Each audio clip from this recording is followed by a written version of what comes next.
Assalamu alaikum. Good morning, good afternoon, good evening, depending where you are in the world, here with us in Doha or online.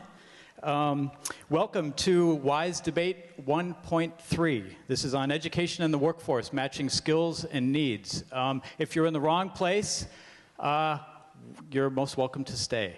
If you're watching from another room as well, you're most welcome to join us virtually throughout the next 90 minutes. We're here to have a debate. I don't know if it's actually a debate. I don't know if we're actually in opposition to each other, but I think you'll be exposed and we'll expose each other to at least some opposing viewpoints, opposing perspectives that hopefully will be of relevance and interest to you. Apologies, I didn't introduce myself. My name is Mike Turcano. I work at the nexus of education and technology at the World Bank. And part of what WISE is about is introducing people to ideas and people to each other. And hopefully part of the next 90 minutes together, you will get a chance not only to hear from and know our three speakers, but to know from, meet each other. And to that end, we invite you to use the Twitter hashtag, #WiseWorkforce. I don't know if it's up on the screen. It is, I believe, behind me, to share information, to pose questions, to provoke us, to answer questions, and even to talk amongst yourselves as well. We welcome that sort of interaction. While we have 4 or 3 people up here on stage, one of the beauties at WISE is that we could turn the stage around just as well and have just as, if not a more interesting and exciting discussion. A reminder, this is being streamed live, so everything you say is basically fit for public consumption, and there are press in the room as well. Great. Another note on language. This will be conducted in English.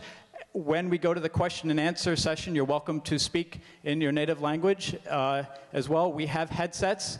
Channel 1 is English, Channel 2 is French, Channel 3 is Arabic, and Channel 4 is in Spanish. With that said, I would like to introduce all of you, before we start the debate, to our discussants, if not debaters. I would welcome on stage our 3 discussants. Yes? Yeah?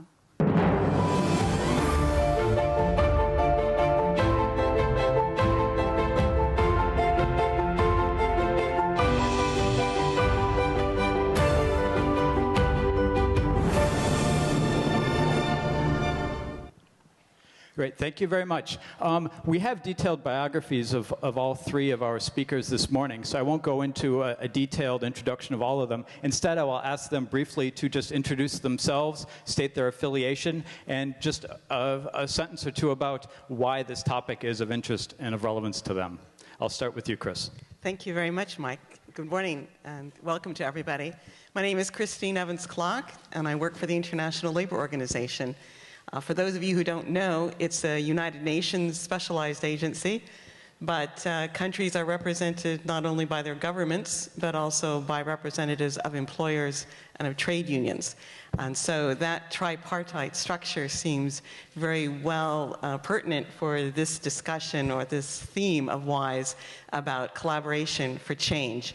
I work in the area of technical vocational education and training, and our main objective is to help countries use training so that it improves the employability of workers, the productivity of employers, and the inclusiveness of growth. So thank you very much, Mike. Thank you, Chris. Mona. Good morning. My name is Mona Morshid, and I lead McKinsey's global education practice. Next month, we're going to be releasing a report on education to employment based on a survey of 9 countries around the world and a profiling of over 150 cases of successful education to employment solutions spanning 35 countries. So this is a topic that is of great interest, and I'm very looking forward to collaborations in this area over the coming days. Thank you. Kozuma. Good morning. My name is Kozema Shipchandler. It's a sincere pleasure to join you here this morning. I'm the Chief Financial Officer of GE in the Middle East, North Africa, and Turkey.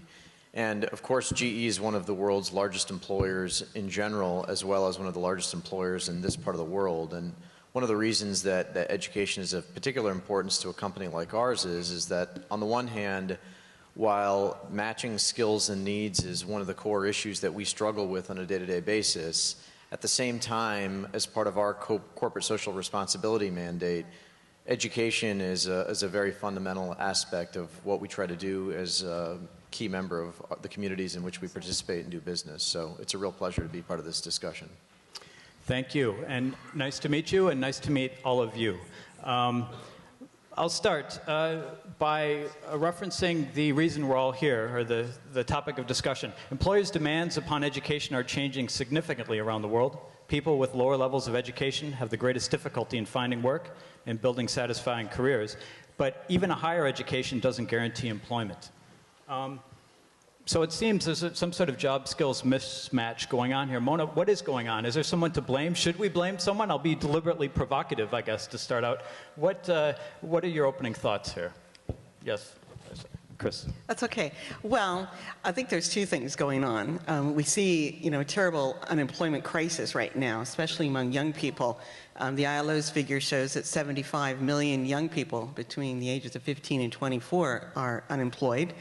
And that's just the tip of the iceberg, because so many more young people are not in the labor market at all, and they're not in education, they're not in training. They've just sort of given up. And that's a terrible prospect for our future if young people don't get started into productive work. So there's, on the one hand, a terrible lack of demand for employment.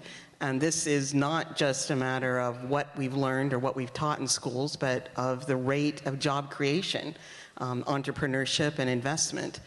On the other hand, in some places, there are jobs that are going unfilled because employers can't find people with the right skills. And in many cases, those jobs are in technical fields. They're not the ones that you enter from academic training, but the ones that are entered from vocational, technical training, and apprenticeship. And here, part of the problem is that young people may not know that those jobs are good jobs. There's a perception that vocational training doesn't lead to a good career and a good earnings. On the other hand, some young people are right, that that kind of education is not such a high quality, and that the jobs are not ones that are, willing to be able to support a family and continue learning and have advancement. So in some places, the ILO is saying we need to change the quality of the jobs in vocational occupations, that they have Social Security, that they have decent wages, that they are representative, that will attract young people. And on the other hand, in some cases, it's just a matter of getting it right for entrepreneurship and business growth. Great, and so we need to make a number of changes you've outlined. Who is we here, I guess, Mona? Who are we talking about? Are we talking about the state? Are we talking about the private sector? Are we talking about impetus from learners and families and communities? How do we need to work together to do this? What are 3 or 4 things we need to think about as we move forward? So when you look at the situation today, essentially employers, education providers, and youth live in parallel universes. So you look at education providers and they're turning to the employers and saying, okay, you need to change and you need to do something. Employers are looking to education providers and the youth don't know where to look. They're simply lost in the middle of all of this. And so we actually today, and this is one of the core issues, we have a system that is designed to fail. We have a system where youth do not get enough information. We have a system where education providers, once they graduate a student, have very little incentive to understand what is happening in terms of their ability to find a job or to ensure that they have good career opportunities beyond graduation.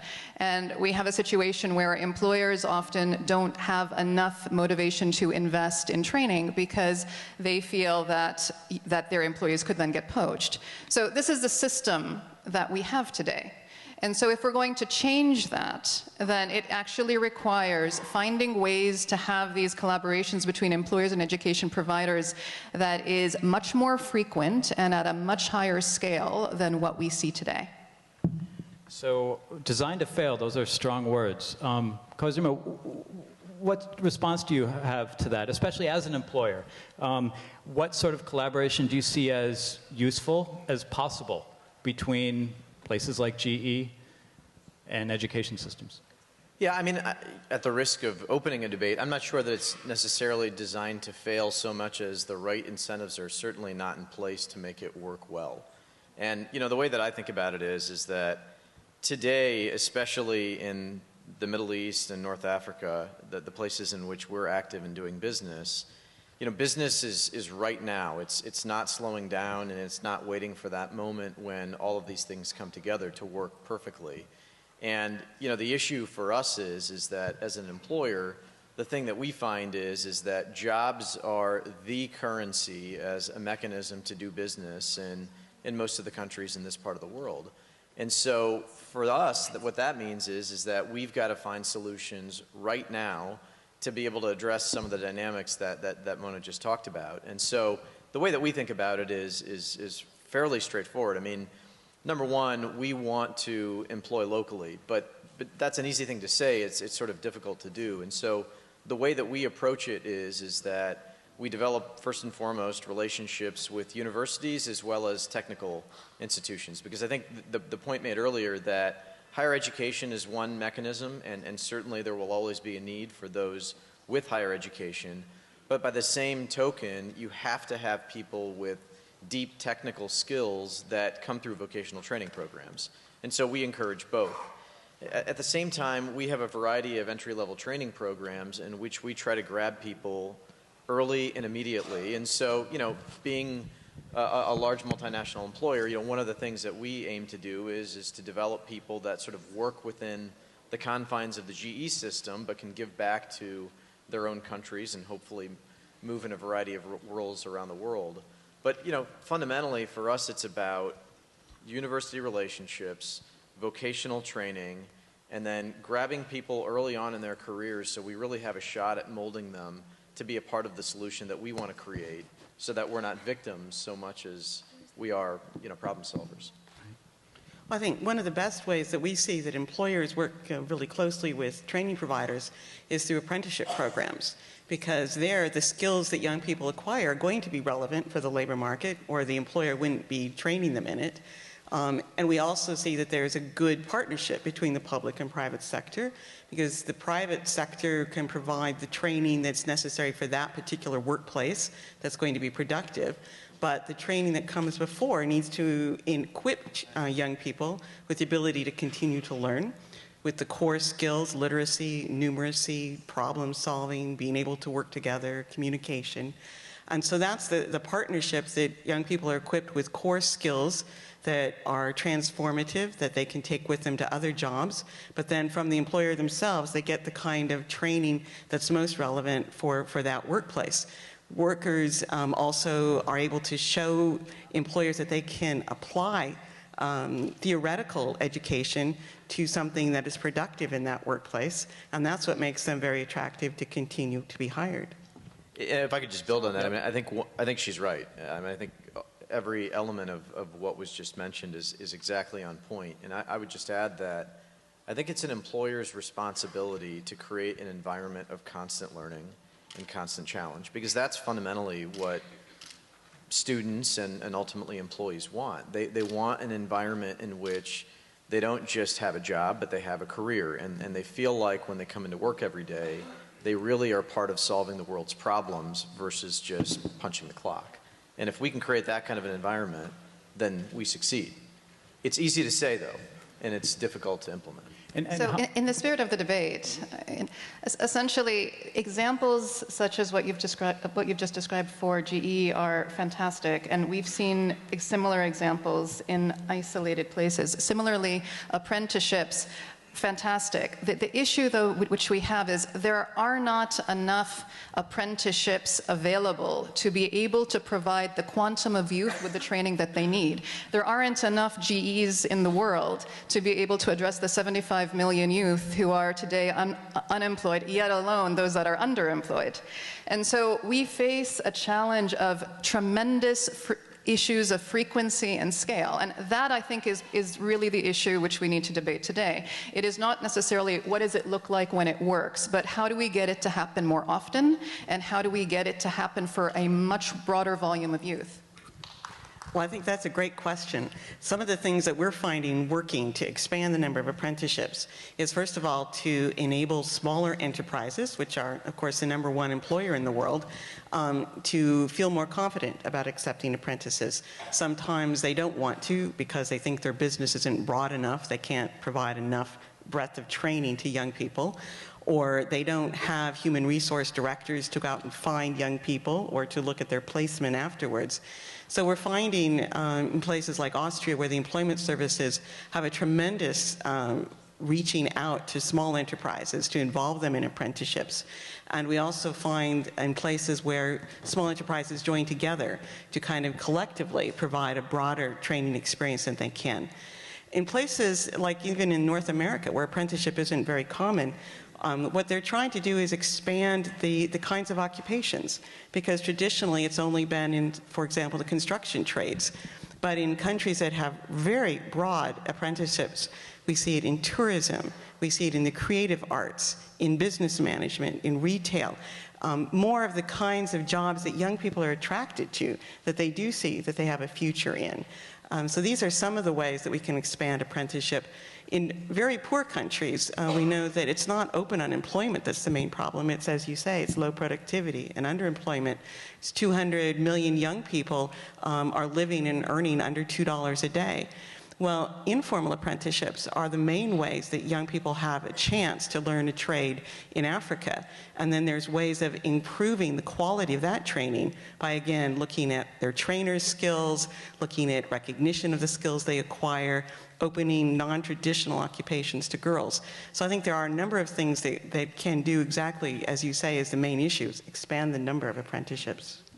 And building on that, so what you mentioned, Cosima, you mentioned incentives for these sort of, what other types of incentives are there, whether it's incentives for firms to offer apprenticeships in the face of poaching, as you mentioned, in high demand, where there are skills in high demand? What incentives are there where there are low-skilled labor requirements? What do we see? How can we actually promote these types of incentives that would lead us to these sorts of activities? Yeah, I think for multinationals in particular, I mean, clearly creating a set of tax incentives, investment incentives for job localization is really important. I'll give you an example.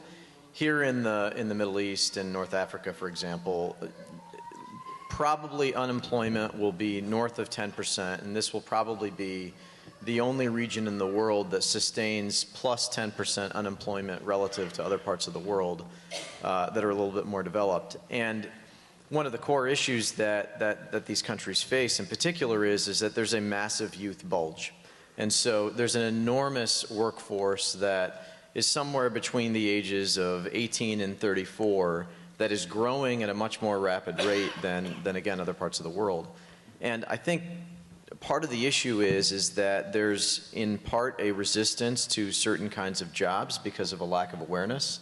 And I think, again, by creating incentives for investment on the one hand, but on the other hand, to create training and awareness around what kinds of jobs are really out there, what sort of opportunities do those kinds of jobs lead to. But you've got to bring people there first to be able to invest in these kinds of opportunities, to be able to give people a chance. I think the other thing is that, when you look at some of the governments, and I give the Qatar a lot of credit in this endeavor, there are a lot of cash-rich countries in this part of the world as well.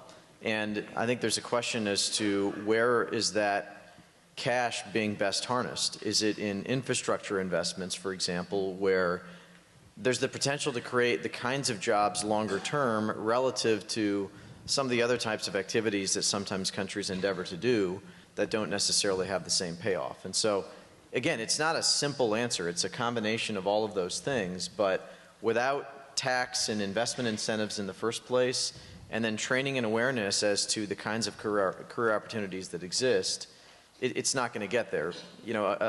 A reliance on government work and government jobs and the public sector to sort of take care of this growing workforce, it's just not going to happen longer term. Yeah, and Mona, and may I'll just remind everyone, because this is being translated, if we can have our microphone quite close to our mouth. I'm getting a tweet. Thank you, Mona. So you spoke about incentives with regards to employers. Let me ask us to imagine a world where we have very different incentives for education providers. So imagine a world where, for education providers, job placement, and not just job placement immediately after graduation, but where you land and what you do over the next 3 to 5 years after you graduate is something that is as important as what are the SAT scores that get you into that institution. You know, so if there are ways for it to be as important how one exits into the job market as it is as how you enter into the university or the education institution or the vocational college, whatever it may be, this world would look dramatically different. Because we would have information, we would know which institutions are best placed to support the set of skills that are going to make youth successful. This is not to say that employment is the only thing which is important in education. Of course it is not. But the system fails if education does not lead to employment. I couldn't agree more with that. I think lots of the issues I hear when I go around the world and talk to training institutions is a complaint that our trainers teach what they know, and they're not teaching what young people need to know, and they're not teaching what employers are looking for in young people. And that's a problem of accountability. That's a problem of how training is being paid for. Because if the public part of financing training was linked to the employment outcomes after you graduate, if that accountability link could be maintained, then there would be a lot of incentive for trainers to talk more to employers and to anticipate what they need today, but what also they need in the next few years, what technologies are coming, to have programs where employers send teachers to technical training schools, where they accept teachers to come and work in the workplace and upgrade their own skills, and again, combine classroom with workplace learning. So I think that is the metric that we need to look at, is the external efficiency, the movement from education into employment in technical schools, and not just look at the internal efficiency with how much teachers are paid or how much it costs to get a student through. I think it's a great point, and if I could just add maybe 2 specifics as an employer to the mix. You know, one of the things that we find as an employer is that's lacking in educational institutions is in 2 particular domains. One is in terms of technology training, especially as it relates to digital, and equipping students to be successful in the digital domain in ways that they've traditionally been trained well in other elements of their education. We're specifically finding a lack of training and education in the digital domain. The other area is in terms of global thinking. And what I mean by that is that obviously the educational institutions that most of us went through 15, 20 years ago served a need that was maybe fine for the way that the world looked 15, 20 years ago. But given the way in which things are so much more interconnected and the way that markets translate with one another so much faster, a lack of global thinking is really holding, speaking frankly, us as an employer back if we can't have students that come in and are able to understand multiple perspectives, multiple languages, multiple nuances that, quite frankly, our current workforce doesn't have. Well, let's stay with this topic a little bit, these right skills. What are some of the right skills that you see really that are valued in the marketplace that for some reason we are not developing in our, let's start with our young people? Are there specific sets of skills in addition to these digital skills that are really, for whatever reason, not being cultivated in our formal, informal education systems? And if so, why not? There are a couple of ways to answer that question. Right? So in the survey, which we just conducted of over 8,000 education providers, youth, and employers, so when you talk to large employers, they will, by and large, say, you know, we recruit for capabilities and character, we train on skill.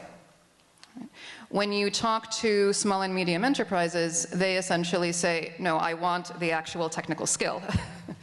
Right? And because they simply do not have the wherewithal in most cases to be able to provide the training that is needed to provide the skill in question. So that is at a macro level. Now, when you then dig deeper and you really try to understand what are the skills, so essentially across the board, employers, particularly those who are large, would say work ethic and teamwork are amongst the two most important set of skills. When you now turn to education providers and you ask them, well, which skills are most important? Essentially, they essentially are marking almost all skills as important. So there's not as much differentiation. And then when you ask youth, it's actually quite a hodgepodge because they get very mixed signals about which skills are important. So again, this is part of the calibration problem which we have in the system today. And is there something we can do on the demand side to educate the demand, whether it's of learners or their families, in this regard, to do a better job so that they are more demanding consumers if we adapt a sort of a crass view of education as a commodity? Is there something we can do in that regard? I think that's another good case for public-private partnership, because it is the government that needs to have statistics, labor market information, tracking where the economy is going. It also needs to provide employment services to translate that kind of information into career guidance, vocational guidance to young people and their families and their communities.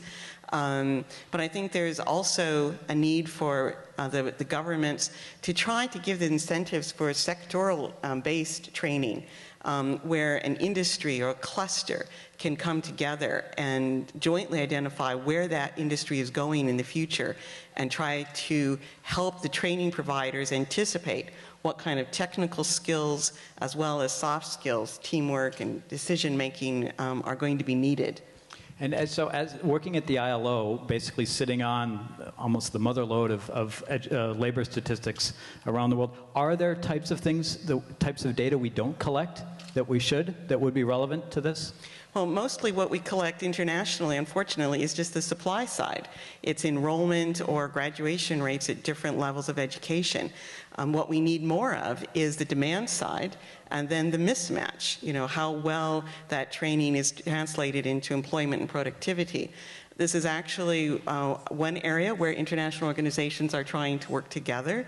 We have a partnership under the G20 Development Working Group, which brings together the ILO, UNESCO, OECD, and the World Bank, to try to develop better statistics, better indicators for training that are feasible. It's not a big question in countries like the United States or France, but it's a huge challenge in developing countries that often don't even lack the basic infrastructure of labor force statistics.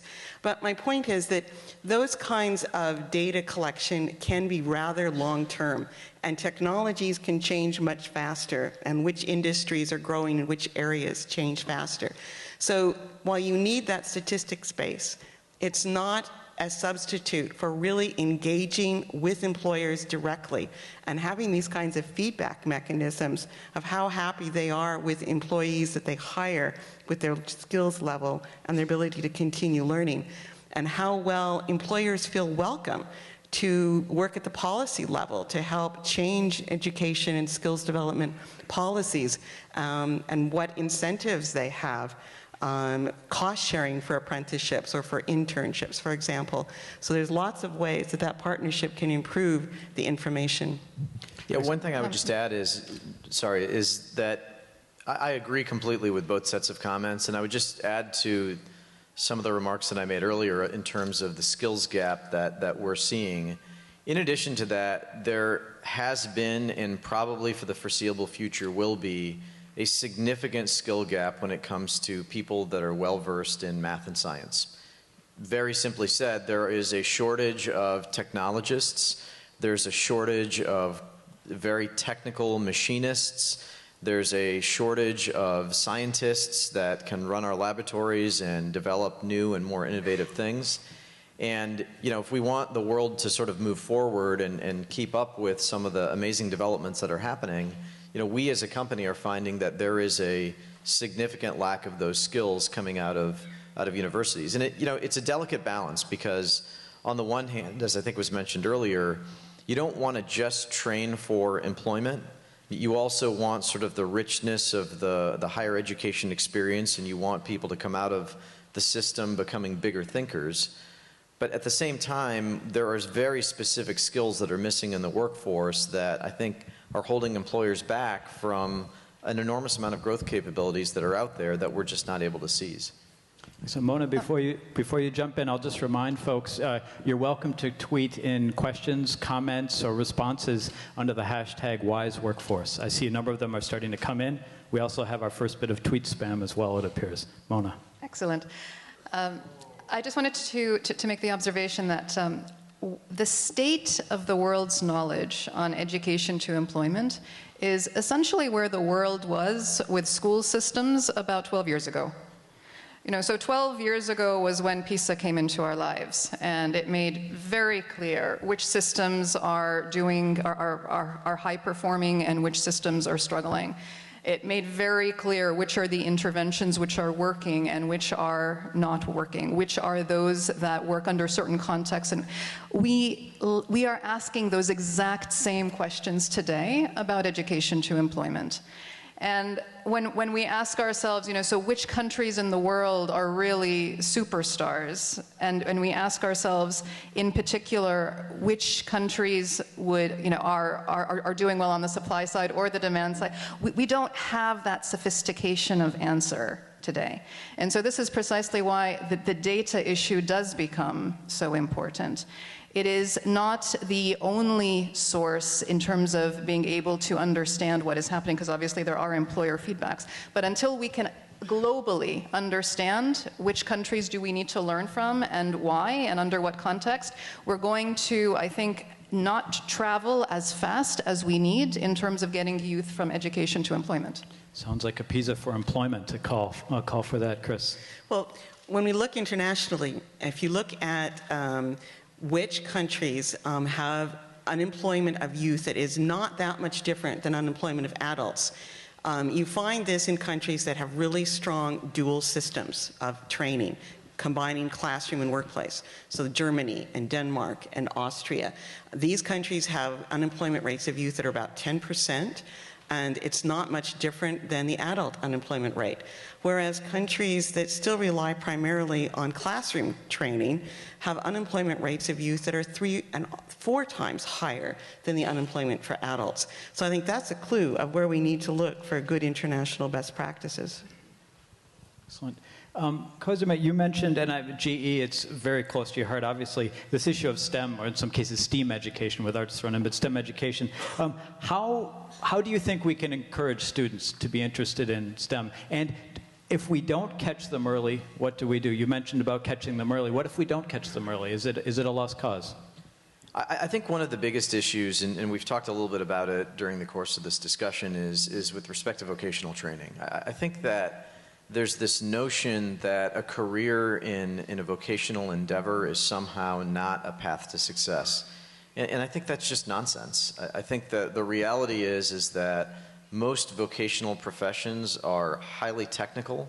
They're constantly evolving. They're dealing with the latest and greatest technologies that companies have to offer. And they're very intellectually stimulating. And I think that we've got to eliminate this notion that vocational schools are for people that can't make it into higher education. I think that sense exists, and it's just simply not true. And the reality is that most jobs in developing countries in particular, and especially in this part of the world where we're very active, most jobs are not going to be filled by institutions by students matriculating from institutions of higher education. They're going to be filled by those with deep technical training that have come out of vocational schools. And I think if we can just sort of turn that element around, then we're going to see employment figures get a little bit better simply because the career path looks a little bit more attractive. So just on this point, I think a really powerful example is actually Korea. With their Meister college program, with their Meister program, which essentially Korea was facing the issue of producing too many university graduates and not enough technical skilled graduates to enter into manufacturing, which is obviously the powerhouse of the Korean economy. So they created something called the Meister program, whereby youth were guaranteed a job if they were able to do and work successfully within this program. And for parents, and this is what they really realized, that convincing youth means convincing parents. And it was really much more a play to the parents to say, your child will get a job if they go through this program, versus, we don't really know what will happen to your child if they go to the university. And so this kind of complete sea change in terms of perception is possible. It is not the case that a stigma or a bias against vocational education is something that is permanent or something that is inevitable. It is possible to shift it. Can I just, one other word about that, in the, coming back to your point about the failure to produce enough people going into the sciences. I think we're not going to solve that problem as long as we have so few young women and girls going into science and math. Societies need to tap that source of talent if they're going to fill that gap. And so in that case, we do need to look early on as to why girls are sort of encouraged to do one kind of study over another, regardless of their talent, and to think this is a huge cost for society if we do not improve gender equity in sciences and mathematical studies. So I'm seeing some comments on Twitter, and it's making me wonder, some of the things we've talked about here so far this morning, I'm wondering if we'd had a WISE minus 20, or so 16 years ago, would we have been having the same discussion? What has changed? Has something changed fundamentally? Is the labor market, are the needs, the demands of employers fundamentally different in 2012 than they were perhaps 20 years ago? And if so, how so? And if not, what do we need to change?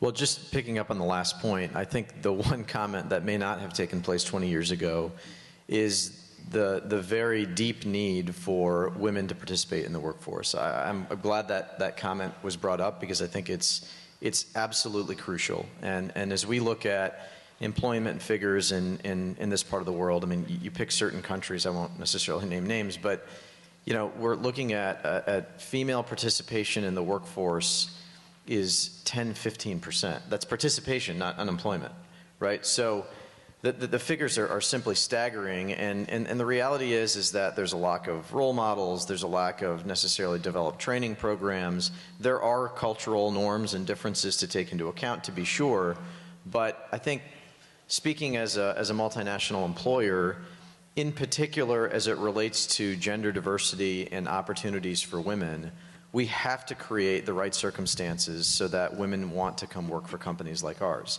And in very simple terms, I mean, I go to places where women are vastly underrepresented in the workforce, places like Saudi Arabia or Algeria. Frankly speaking, countries that recognize that there's a problem and are doing a lot of things to try and turn that problem around.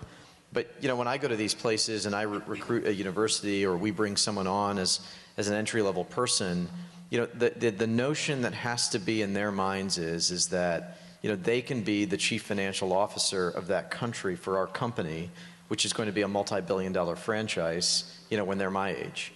And if we don't do that today, it's never going to work, because we've got to give them that hope and that dream, and we've actually got to be able to articulate the possibility in concrete terms through a specific pathway and specific role models that they can look at as a measure of success. I think one other source of change that we might not have anticipated 20 years ago is just really how fast things change, and that entering a career means you need to be committed to continue to learning throughout our lives. I was joking with some of the learners we met at dinner last night. It's not just them, all of us are still going to be learners for our lives. So I think the fast pace of technology change, of market change through globalization, means that we need to have more opportunities for learning for adults. I think another thing that we may not have realized is the demographic change. In some countries, that's still a large bulge of young people, but in many other countries, it's a growing older population. And these people need to stay productive in the labor market longer, and that's another challenge for skills systems, that they need to have opportunities to continue to learn and to be productive. It also shows us that if we lose this generation of young people, while when they are in their working years, are going to be responsible for a growing number of retired people, that this puts our productivity at great risk. It endangers our ability to provide social services and pensions. And so it's not just a tragedy for young person themselves if they don't get a job, but long-term for society as well. Let me just add one more fact into this discussion, and I agree with both of the past comments. When you look at the number of jobs that this generation will hold, it's something like 8 to 10 jobs over the course of their lifetime. If you look 20 years ago, it was something like 2 to 3 jobs over the course of their lifetime.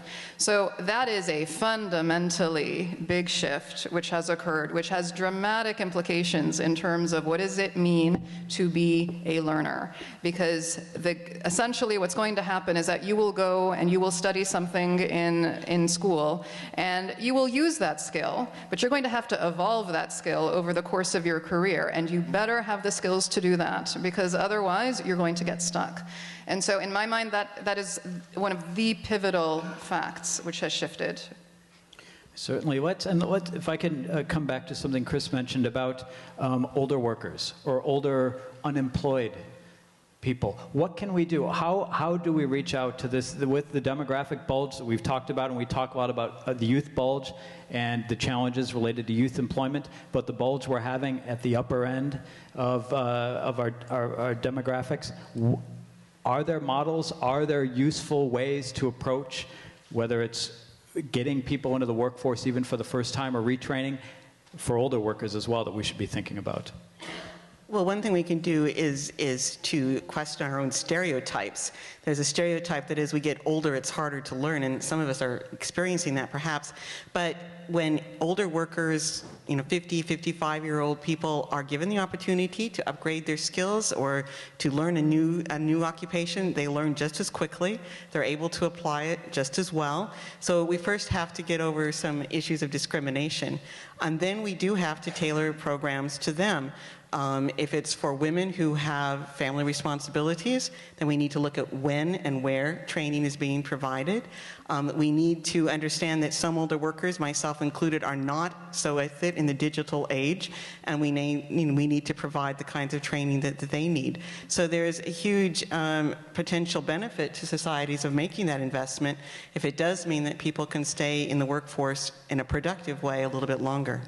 I think that's exactly right, and I think I've sort of belabored this point about vocational issues, and so I'm going to do it one more time. I think many people think about vocational training in the context of technical jobs, but there's also a very significant need when it comes to professions like accountancy. And when you look at the demographics of an older workforce in many respects, one of the things that we found as an employer is that the skills when it comes to things like accountancy are much, much greater, much more experienced, and much more nuanced when it comes to a more experienced workforce. There are experiences, simply put, that a young person just hasn't had the chance to go through yet, that a person of age has experienced many times over and can contribute in a more meaningful way than perhaps a student right out of college can. And so I think that there just needs to be a recognition on the part of employers for what some of those areas are, where skill gaps exist, and to mine an older workforce to be able to fill some of those better. What are some, and Mona, you have this report coming out next month, this McKinsey report. What are some examples of some good educational, some training programs that you think are perhaps not well known around the world, or perhaps not known to this audience here, that you'd like to share? Let me name 2 from different parts of the world. So in the US, if you look at AmTech, which is a collaborative across 30 technical colleges and 34 technical colleges and 30 automobile manufacturers spanning 12 states. And it was actually led by Toyota, where they literally sat down and said, okay, what are the key tasks that different sub-professions would have to do in their job to be successful? And then they mapped back from those tasks to actual learning objectives for the curriculum that is then being taught by the technical institutions. And about 50% of the program is done in class, and 50% is done actually in the manufacturing facilities. So this is an example at scale, and it's an example where you literally have employers walking into the world of education and education walking into the world of employers. So that is just one example. Another closer to home here is Americana. And in terms of what Americana is seeking to do to create a cadre of quick service workers in essentially across Egypt. And the focus here is how do you ensure that youth have the appropriate skills? And so again, they have selected youth, they then pay for their tuition, they pay their wages as they are working, because it's, again, it's a joint work-study program. And then those who emerge are given jobs. So essentially, the common features in this is that employers get involved at the start of education, as opposed to waiting to see what comes out of the education system. And there is a high degree of granularity with regards to what are the skills that are needed. And then there is a monitoring across the program to ensure that there is sufficient practicum, at least at the 50% level, to make sure that workers really and youth really have the skills that they need. Excellent. I'd like to move out to some questions from the audience. Two comments I'm seeing on Twitter. One is we have a comment or a suggestion that perhaps there is a role for arts education in developing the sort of flexibility and adaptability that will be needed over time in the workforce. And also there's a comment that perhaps mentoring, and especially with older workers or workers that towards the end of their careers and younger workers, there could be more done in that regard as well. I'd like to open up some questions to the audience. We have people with some microphones, I believe, walking on at least that side over there. If you would like to, there we have, I see a question over here. If you could please identify yourself briefly and be brief if you can, please. Madam. Yes, hi. My name is Halim Al-Qadi, and I coordinate work-based learning programs for Himam Qatariya. I have a question because I'd like to focus, bring the focus more to students and thinking about younger students. I know that you know, there's a lot of, well, we want to get to students that are in college because they're closer to to getting into the workforce. But you have to realize that to get into college and to have the focus that what you want to study that may apply to your workforce, you have to catch students younger. And I'm curious as to what the guests think about the problems that you have trying to get companies or organizations to accept younger people, let's say 9th through 12th graders, for short terms in their work sites, outside of course, safety issues and things like this. Thank you. Thank you, Madam. And we'll stack a few questions if we could, please. Thanks. Kojo Boachi, Commonwealth Telecoms. Much has been said about the creation of employment, companies like GE, etc., creating jobs. And I just wanted to know what the panelists think about the need to spark entrepreneurship amongst youth themselves. I think some of the most vivid examples globally now are young, reasonably well-educated or well-educated entrepreneurs creating global businesses. I think Facebook is an example that many young people see every day. And I just want to know what panelists thought about that. Great, and we'll take one last question before we return it to the panel. Yes, sir. I am Dr. Ali from Pakistan, working in a university and also working for low-cost and no-cost quality education in Pakistan. My question is from Madam Clark, that how is ILO helping education providers employers and students to meet the emerging needs of the society. And then there is a comment also that during 80s when I did my school education, there was no computer facility in Pakistan. And likewise, I think none of us has studied computer education in 80s or 70s. But despite of that, we are good user of computer today. Likewise, my 4-year-old son, he can use iPad and iPhone better than me. I think we should not worry so much about the 21st century skills, because education doesn't mean that education in schools and universities. Education is at the same time, it is informal and non-formal education also exists. Thank you. Thank you. You have your choice of which questions to ask, because there's a specific question at the ILO. I guess we'll start with you, okay. Perhaps young learners. No, I think that's exactly what the ILO sees as its value added in this, is bringing together the employers and the training providers and also the government to not only better fill today's labor market needs by having training be more relevant and better quality, but also working with employers to anticipate, what are the skills of the future. I think that where we find it very concrete to get employers to work more effectively with trainers is when we go to the sector level. And we're not talking about training in general terms, but we're talking about specific technologies and trends in an industry that they feel they have a future in. But where the lack of good skills and the quantity of good skills is now becoming a limiting factor for turning competitive potential into reality. That's really the driving force for employers to work with trainers. We have worked in some countries where employers complain that they can't find workers with the right skills. But when you look into it, they're really not offering very high wages. They're not utilizing skills very much.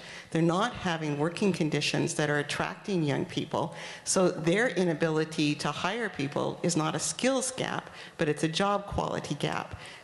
So we need to match having employers work with trainers with also broader policies that encourage business strategies to move up the value chain, to be able to adopt new technologies, to be innovative, and that requires a lot of other kinds of enabling factors besides skills.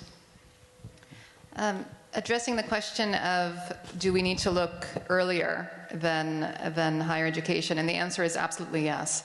So engagement at the secondary school level, both for youth and their parents, is quite critical. And it starts with information about different professions so that youth and their parents can really think about, so what does it mean to become an accountant or to become an engineer or to become a lab technician? What do those professions actually mean? And so we see systematic engagement when it's done well at the level of junior year within secondary school. So that is the first step. The second step in terms of training programs, absolutely yes. So for example, in South Africa, there is a program called Go for Gold, which essentially targets youth who are in their junior year for a set of internships and apprenticeships. And those that do the best in these experiences are then funded for post-secondary training. So engagement at the secondary level is absolutely core, both on the information side and also on the training opportunity side. I was actually just yesterday with a group of young entrepreneurs, and it was kind of interesting comparing backgrounds. Here I was on the one hand from one of the largest companies in the world, and I was sitting with a group of folks, think t-shirts, flip-flops, and jeans that referred to themselves as presidents and CEOs of companies that were of the size of, sort of 2 to 5 employees. And the interesting thing about the discussion is that we were basically trying to accomplish exactly the same things. We were just intersecting business opportunities at different points in the food chain. And one of the things that we've realized in particular is that, just as an example, is we have an opportunity to develop a much bigger and broader and global supply chain by encouraging entrepreneurialism. And so, for example, in Saudi Arabia in particular, where we've spent a lot of time in our oil and gas and power generation businesses, you know, most of the forgings and castings activity that takes place that ends up getting imported into Saudi Arabia actually takes place in places like Germany and the United States. And you start to wonder why that is, and part of the reason is that an entrepreneur just either hasn't had the chance or someone hasn't provided the appropriate incentives to develop that kind of an industry in country. And so, you know, the kinds of things that we're looking at now are, can we apply seed money? Can we run contests? Can we develop innovation programs where we don't put a lot of money at stake, maybe $50, $100 million, where we encourage others to solve and develop solutions to problems that we're struggling with, and that ultimately will help develop an indigenous industry. And you know, I think your point is right that the vast majority of jobs will probably happen from small and medium enterprises versus large companies. Can I just come back on that question, because I think the two questions were quite well linked. We find that being able to include awareness about entrepreneurship, about business management in vocational training at secondary or even university level is one great way to attract young people into vocational training, because they can think about starting a business down the line, and that is for some young people very attractive, rather than thinking about vocational training as just a second best to academic training. And this is a way we can include this kind of training in that age group, secondary education, that businesses can come and talk about entrepreneurship, talk about starting a business, and help young people realize that acquiring a technical skill can lead them into self-employment. Right, let's take time to ask another 3 questions, and actually we'll ask 4. The first one I'll ask on behalf of someone from Twitter. It's about this issue of ethics, and are there roles for training institutions to teach and to help develop ethical workers? What are the responsibilities of employers as well, and how does that relate to the whole conversation we're having now? That's our first question. Our second question will come from over here. Hello, Mike Brown from Siemens. First of all, I'd like to agree with everything that you guys have said. I hope the world does as well.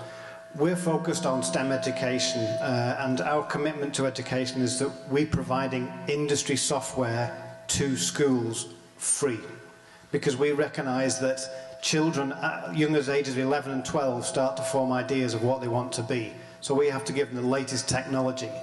As well as the technology, we're also giving them the project so they can do STEM, cross-STEM, not science in science, maths in maths, but integrated STEM.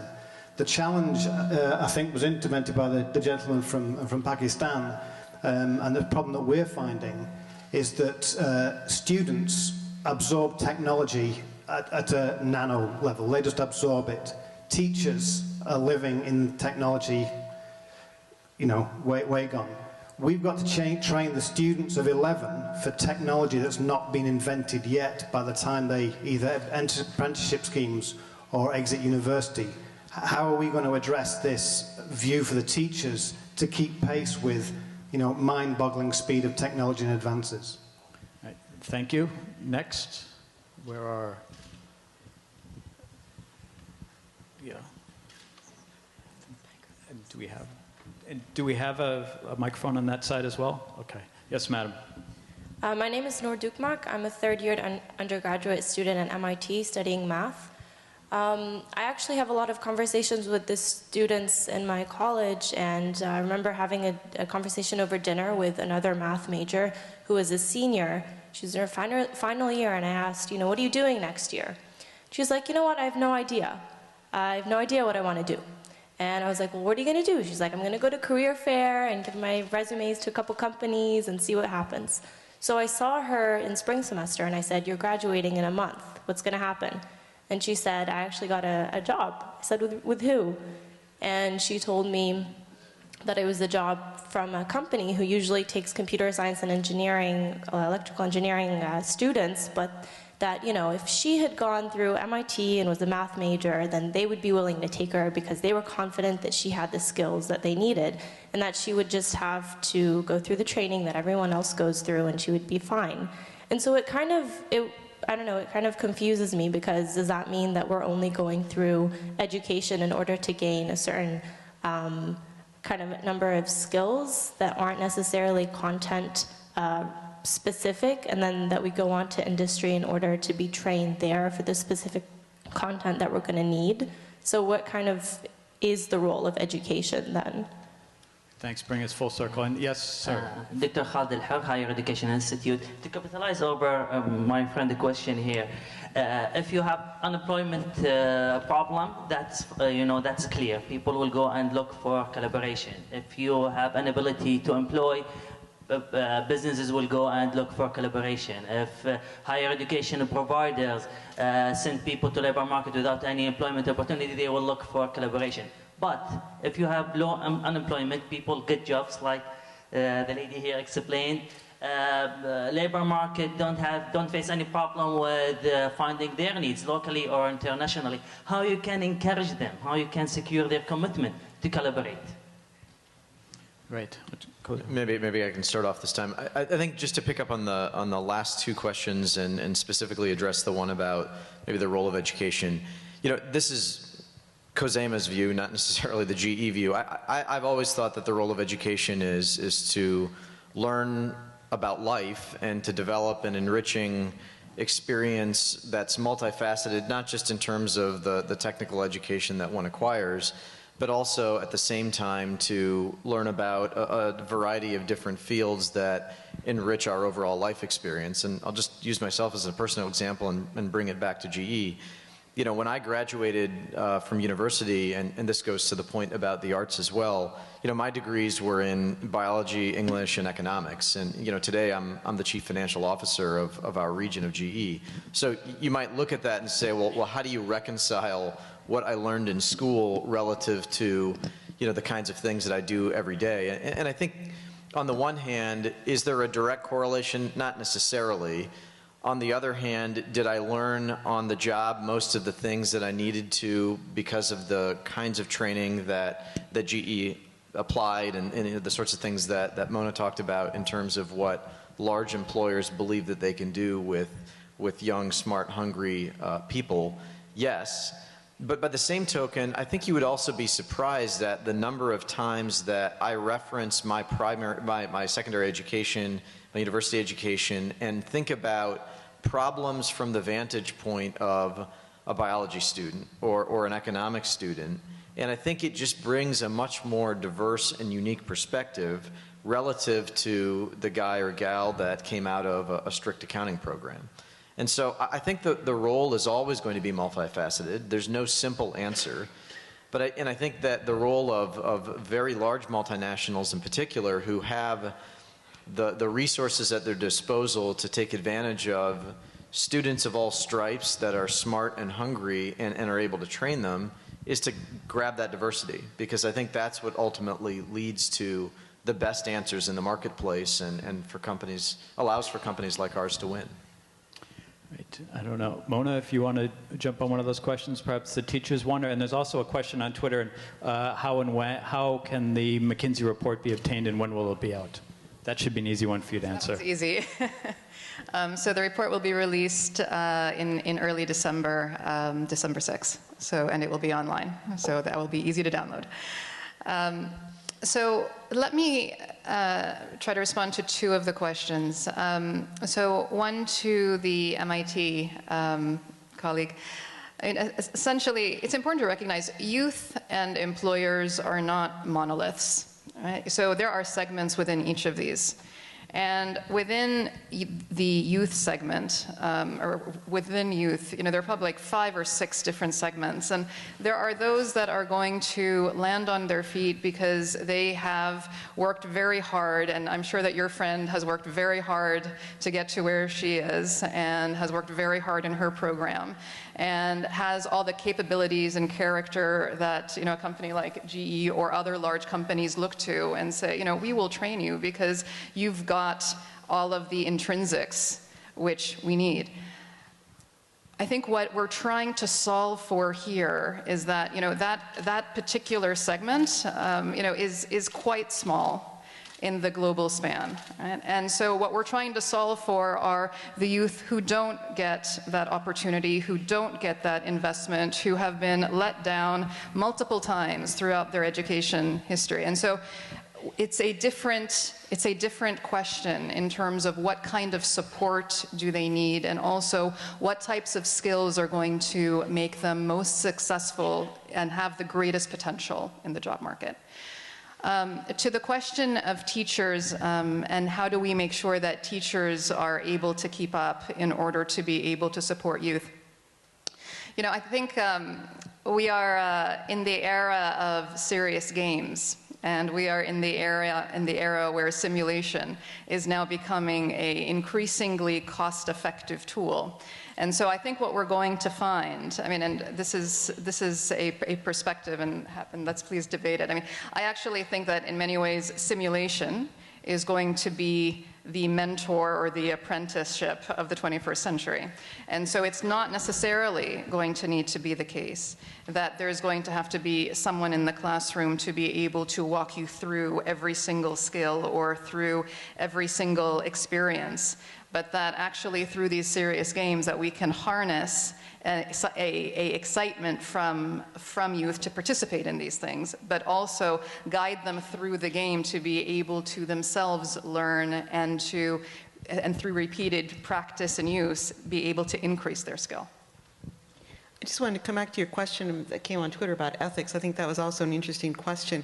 I think to the extent that training institutions model good behavior, that they have a diverse student body, that young people learn how to work together across minority lines, gender lines, nationality lines, that is a very good asset for them at the workplace, to the extent that they learn cooperative ways of learning and are able to articulate when they have individually contributed versus when they have contributed to something collectively, that's also an ethical issue, and it's a skill that is highly regarded at the workplace. So I think those are some of the ways that institutions can model the right behavior, and if they have a reputation, that can help their students. I also appreciated the question about challenges for teachers. We find that for international organizations and NGOs, non-government organizations, it's fairly easy to think about training teachers, to have programs for them. But I worry very much what they are able to apply when they go back to the classroom. If they have outdated equipment there, if they have crowded conditions, if they're not paid enough that they can work and teach full time, they have to have other kinds of jobs to have an income for their family, that we need to look at the working conditions for teachers. We need to look at their voice and their representation, their accountability, their remuneration, and not just look at training them and upgrading their skills, but enabling them to use those skills better in the classroom. Thanks. Maybe we'll take a few more questions or comments. We'll start over here.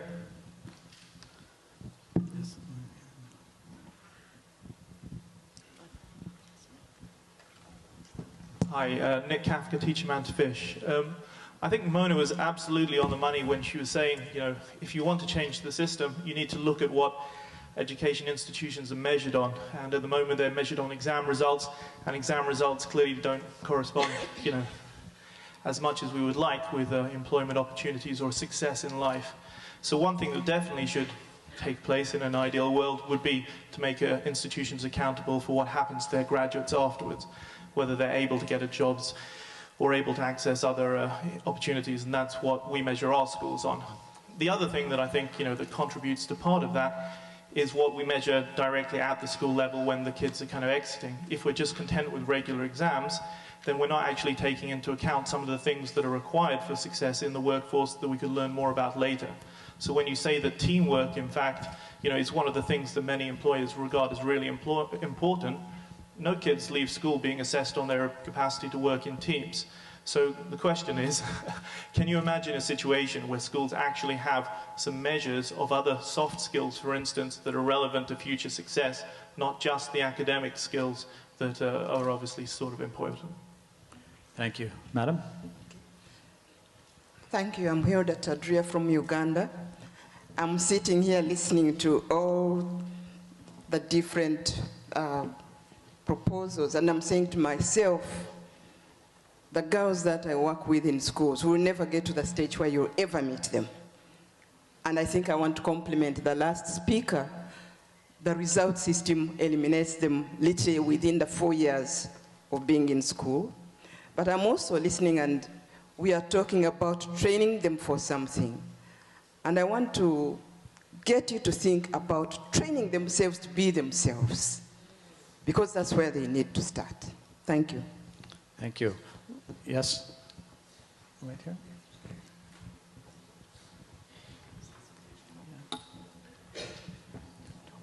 Hi, I'm Manaz Ansar Khan from Pakistan. I'm just trying to make a statement here to capture some of the other comments here, that there may be a need at school level to create self-management modules rather than wait for industry to do its job. The school can do its job, but at an individual level, create a guideline for students to be able to measure their own aptitudes with the help of the school, of course. And then also inculcate the ethical element, such as you gave an example, Mr. Shipchandler, of yourself as well, where you may have studied different subjects, but then you pursued a career that was slowly, moving yourself towards whatever vision you had defined for yourself. In most cases, our youth are not visionary youth. As people have given examples here, there is no concept of long-term planning for themselves. And this is where, the schools can do their jobs by giving them guidelines and helping them to define and redefine their own vision. You can take, being somebody working in GE, or even someone who's working as an electrician, train them to try and become the best electrician.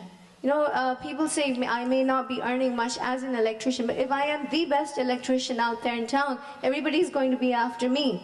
Right? Bringing them to that level where they learn how to survive in this competitive environment, becoming a continuously learning individual. So that's the kind of, I think, modules that now schools need to inculcate in their curriculum. Thank you. And we'll take one last question or comment right here down in the middle. I know I'm getting a lot of faces in the audience, so I'm taking the faces closest to me. My apologies about that. شكرا. أود التكلم باللغة العربية هل بالإمكان؟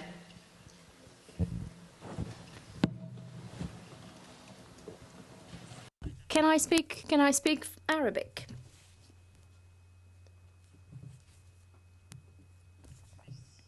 Thank you. Thank you very much. I have listened with great care all the comments.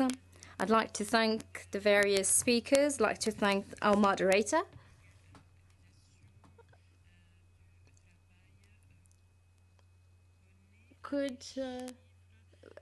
Does the ILO have figures on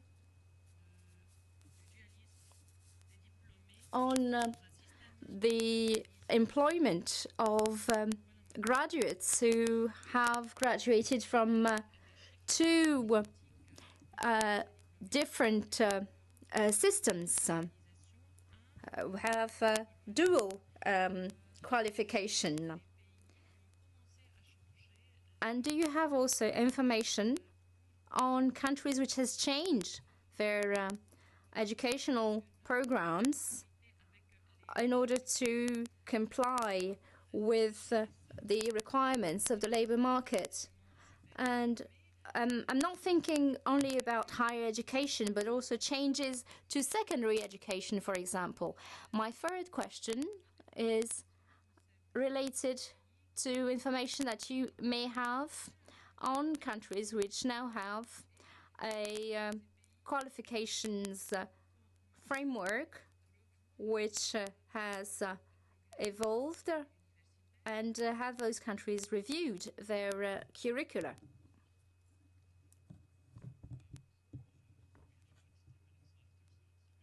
We'll go and we'll start. Kozima, you can start. if you want to answer one or any of those, and also if there's one message you want to leave with this group. So you have about 3 minutes to do all that. Okay. So there were several questions there and several things that we talked about as well. I guess let me try to bring it home with a few comments and remarks of my own. I think when you really think about education at its most basic level, there are two primary points of contact that any young person that's getting educated has. One is with his or her parents, and then the other is with his or her teacher. And putting aside the parents, which is more of kind of a societal thing, I think the teacher is where education starts and stops. And there were some remarks made earlier in terms of the kinds of conditions that we need to create for teachers, and I couldn't agree more. It's a very personal thing for me because on the one hand, my wife was a teacher before she left the workforce to care for our children, and at the same time, she grew up in an environment in sub-Saharan Africa, which is one of the places in most need of great teachers and great educational infrastructure. And when you think about it, it's truly sad that teachers are given woeful conditions in which they're expected to work miracles to develop students for the future. And so I think if there's one message that I could leave here and sort of at the same time wrap with some of the comments made most recently, it's if you just thought about what it would take for governments and other institutions to just simply pay teachers more to attract the right people to the field that would do the kinds of things that we've been talking about through the course of this discussion, I think that would solve probably half the problem.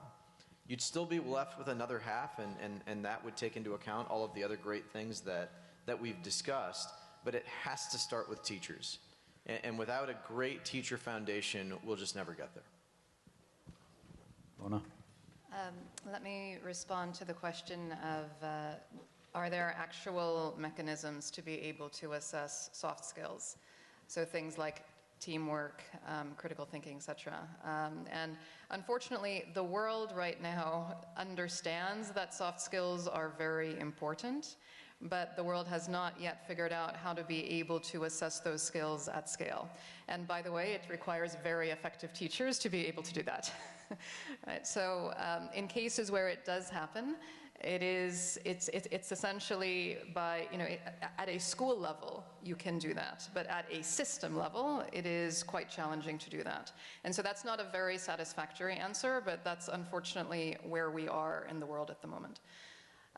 If I were to think of, just one final message, I think that a lot of what we have discussed today is about painting a world and imagining a world that looks quite different from the one that we live in and exist in today when it comes to trying to move youth from education to employment. And if there is one thing that we can do is to try to create that system. So to create the system where education providers do actually indeed worry as much about the exit as they do the entry. To create a system where we really are focused on ensuring that we have great instructors in every classroom, not just in some classrooms. To create a world where we do have the quantum of apprenticeships that we need. So it is fundamentally about creating a system that looks quite different from the one that we have today. Okay, thank you. To start with some of the specific questions that were addressed to the ILO first, I think there is evidence that shows that the dual system does have higher employment rates of graduates and also higher earnings. I think this is leading other countries to look at how they might, well, not replicate, but adapt a dual system to their culture. In Germany, this has evolved since the Middle Ages. I think we need to look at the principles behind the dual system, which are most importantly the work with employers, that they are intimately engaged with trainers and that there are incentives to share the costs. And those are the principles that we're looking at trying to help countries who want to have better youth employment rates to adapt. Qualification frameworks, we find, have some of the same challenges, that if they come, just from the education system, and they're not really based on employers. That's the example of looking at what training was needed in the automotive industry and thinking back to curriculum. if qualifications are made without that, then it becomes a quite minute system, a very technical system, and doesn't really include the soft skills that employers are looking for, and it's very hard to keep it up to date in what we have found. One question about teachers. We saw that Finland won the PISA competition a couple years running, I think. And one of the ambassadors from Finland where I was working tried to explain how what accounted for that success. And in his point was, we really value teachers. They are professionals. They have the highest social status. They might not have the highest wages, but they have enormous social status. And that translates, into appreciating the whole training system. One final thought. We're looking a lot today about unemployment and problems in the labor market and how skills can help us resolve that problem. But I think we also need to remember the development perspective of skills and education. The skills is also a driver of change. It's not just responding to it. When employers think that young people have the right kinds of skills and that they can continue learning, this becomes part of the enabling environment to attract international and domestic investment. This is how better education and training can indeed lead to a better job situation. So I think when countries that are either poor or that are facing financial crises think they can't afford to invest more in improving their training system, we need to change that around and think of that as an investment in the future and in future productivity, and not just as a cost for today. Thanks. Investment in the future, indeed. How to wrap up this discussion? I don't think I can, and I don't think that's our point here. I think our point is to further a discussion, and you're welcome. Unfortunately, our time here has ended together in this room now. You're welcome to continue this discussion online and outside this room as well. I'd like you to please join me in thanking all of you, the people who joined us online on Twitter, Chris, Mona, and Cosima as well.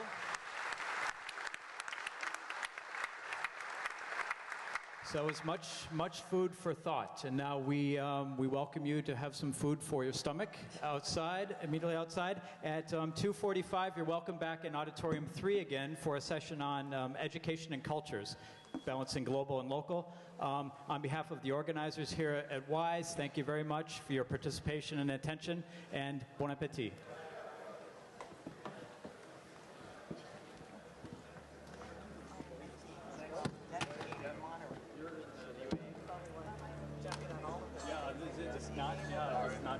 Not to say anything.